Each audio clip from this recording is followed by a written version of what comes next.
Assalamualaikum warahmatullahi wabarakatuh. Perkenalkan, saya Erliana Triandini dengan NIM 06051282025045 dari Prodi Pendidikan Pancasila dan Kewarganegaraan Fakultas Keguruan dan Ilmu Pendidikan Universitas Sriwijaya. Adapun tujuan saya untuk membuat video ini yaitu untuk memenuhi tugas pada mata kuliah Perencanaan Pembelajaran PPKN dengan dosen pengampu Bapak Kurnisar SPD MH dan Ibu Mariani SPD EPD. Materi yang dibahas pada hari ini yaitu mengenai hubungan antara Undang-Undang Dasar Negara Republik Indonesia tahun 1945 dengan peraturan perundang-undangan turunannya.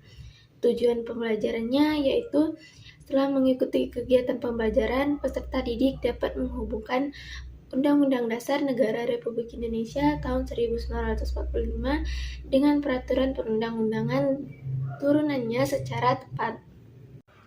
Hubungan Undang-Undang Dasar Negara Republik Indonesia tahun 1945 dengan peraturan perundang-undangan turunannya. Nah, sebelum memasuki materi inti, kita harus mengetahui terlebih dahulu nih tata urutan perundang-undangan di Indonesia. Yang pertama ada Undang-Undang Dasar Negara Republik Indonesia tahun 1945. Di dalam undang-undang ini terdapat isi atau materi meliputi jaminan hak asasi manusia bagi setiap warga negara, prinsip-prinsip dan dasar negara, tujuan bernegara, dan lain sebagainya. Lalu yang kedua ada Ketetapan Majelis Permusyawaratan Rakyat atau MPR. Sesuai dengan namanya, yang berwenang membentuk dan menetapkan Ketetapan Majelis Permusyawaratan Rakyat adalah MPR itu sendiri, sebagai lembaga negara yang mewakili rakyat. Adapun materi muatan yang harus diatur di dalam undang-undang ini berisi pengaturan lebih lanjut mengenai ketentuan Undang-Undang Dasar Negara Republik Indonesia tahun 1945, pengesahan perjanjian internasional tertentu, dan pemenuhan kebutuhan hukum dalam masyarakat.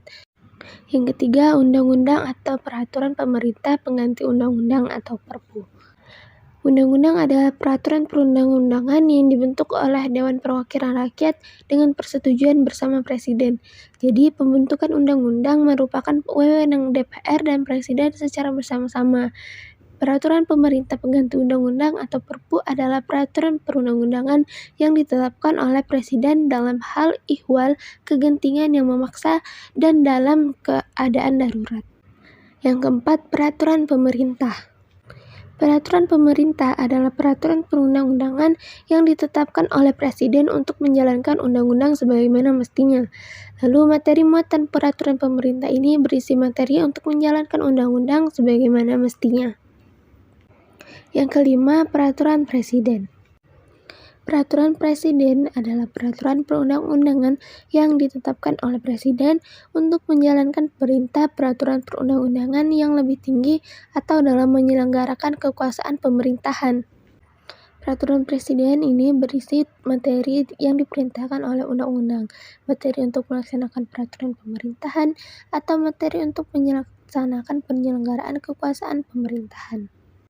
Yang keenam, peraturan daerah provinsi. Peraturan daerah provinsi atau Perda Provinsi adalah peraturan perundang-undangan yang dibentuk oleh Dewan Perwakilan Rakyat Daerah atau DPRD Provinsi dengan persetujuan bersama Gubernur.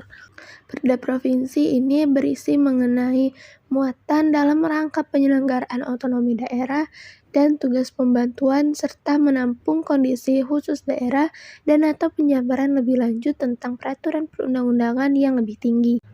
Lalu, yang terakhir yaitu peraturan daerah kabupaten atau kota.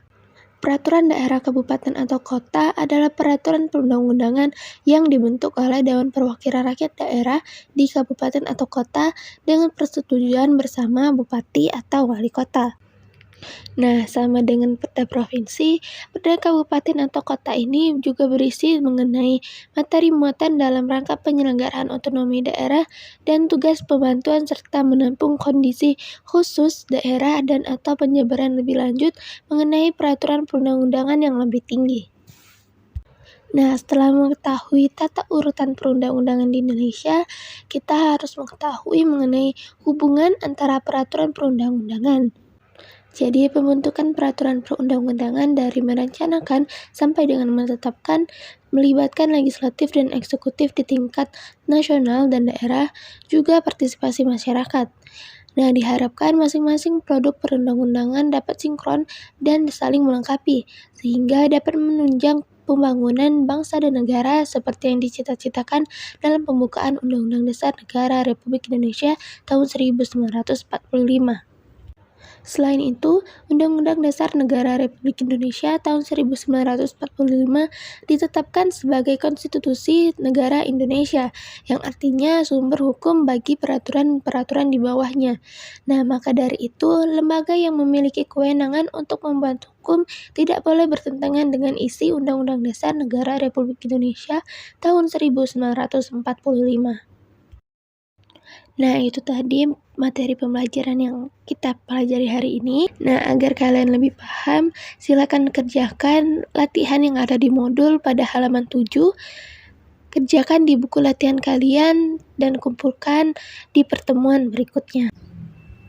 Sekian video pembelajaran dari saya. Semoga bermanfaat bagi kita semua. Apabila ada salah kata, saya meminta maaf, dan kepada Allah saya memohon ampun. Wabillahi taufiq wal hidayah. Wassalamualaikum warahmatullahi wabarakatuh.